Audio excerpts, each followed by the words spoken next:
इंदौर जू से एक सुखद खबर सामने आई है। यहाँ विलुप्त हो रही भेड़ियों की प्रजाति में 9 नए मेहमानों का जन्म हुआ है। एनिमल ब्रीडिंग प्रोग्राम के तहत भेड़ियों का कुनबा बढ़ा है। इसे लेकर जहाँ जू प्रबंधन खुश है, तो वहीं शहर में भी इसकी चर्चा है। मिनी मुंबई कहे जाने वाले इंदौर के जू में इन दिनों खुशी का माहौल है, क्योंकि यहाँ भेड़ियों का कुनबा बढ़ा है, जिन्हें देखने के लिए दर्शक भी यहाँ पहुँच रहे हैं। बताया जा रहा है कि देश भर में कुल 50 भेड़िए जू में हैं, इनमें भी सबसे ज्यादा इंदौर में है। जू प्रभारी डॉक्टर उत्तम यादव की माने तो यह विलुप्त प्रजाति के प्राणी है, जिनकी ब्रीडिंग करना जरूरी है। ब्रीडिंग प्रोग्राम के तहत जो व्यवस्था की गई, उसी का यह परिणाम है। देखिए, उल्फू में काफ़ी अच्छा ब्रीडिंग है और लगातार प्रतिवर्ष इसमें ब्रीडिंग हो रहा है। जो अभी हमारे पास नंबर्स करीब 11 के आसपास है। अब वो 9 बच्चों का अभी बर्थ हुआ 5 दिन पहले, जो बहुत ही अच्छी खबर है ये, क्योंकि इंडेंजर्ड स्पीसीज़ है ये और हाईली इंस्टिंक्ट हो की कगार पर है ये, और इनका ब्रीडिंग कराना बहुत ज़रूरी है, क्योंकि अगर इनका ब्रीडिंग नहीं हुआ तो ये धीरे धीरे विलुप्त होने की कगार पहुंच जाएंगे और धीरे धीरे समाप्त हो जाएंगे।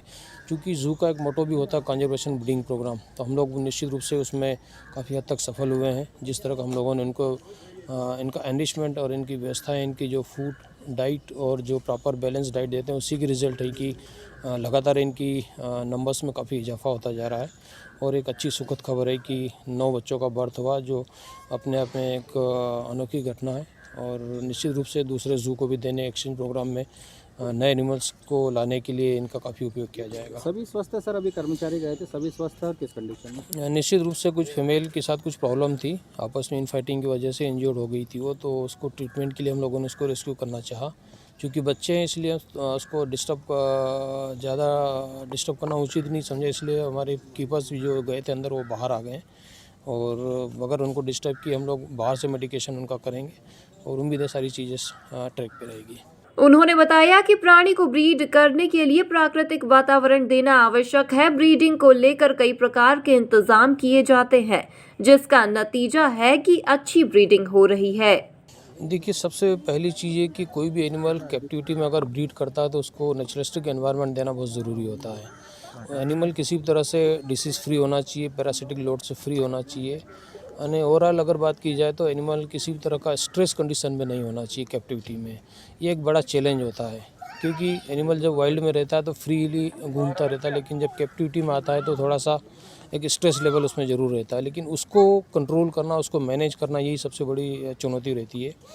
और वो चीज़ें एनरिचमेंट की करके हम लोग चीज़ों को मैनेज करते हैं। एनिमल को ज़्यादा डिस्टर्ब नहीं करते, प्रॉपर उसका मेडिकेशन होता है और जो फूड हम लोग देते हैं वो पूरी तरह से बैलेंस डाइट होती है, जिसमें carbohydrate, fat, protein, minerals, vitamin, इन सब चीज़ों का समावेश होता है। और पीरियडिकली हम लोग उनकी ड्योरिंग रेगुलर करते रहते हैं। ये सब सारी चीज़ें जब ट्रैक पर रहती है तो अच्छे ब्रीडिंग के रूप में फिर चीज़ें नतीजे सामने आते हैं। और वो हमारे जू में यही हो रहा, हम इन चीज़ों को ध्यान देते हैं, साथ ही साथ सैनिटेशन और हाइजीन पर भी उतना ही ध्यान देते हैं, ताकि किसी भी तरह से कोई बीमारी ना आए एनिमल्स में। और एक फार्मूला है, precaution is better than cure, हम लोग उसी के ऊपर काम करते हैं, ताकि किसी भी तरह का इन्फेक्शन होने से पहले ही हम लोग सारी चीज़ों को मैनेज कर लेते हैं, hygiene up to the mark रखते हैं और जो डाइट शेड्यूल है वो भी हमारा प्रॉपर रहता है, और इसी के कारण है कि इतना अच्छा ब्रीडिंग हो रहा है। देखा जाए तो इंदौर जू में विभिन्न प्रजाति के 641 प्राणी है। देखिए, अगर बात की जाए 6 साल पुरानी अगर बात की जाए तो हमारे पास 22 एनिमल्स के करीब 272 एनिमल्स थे।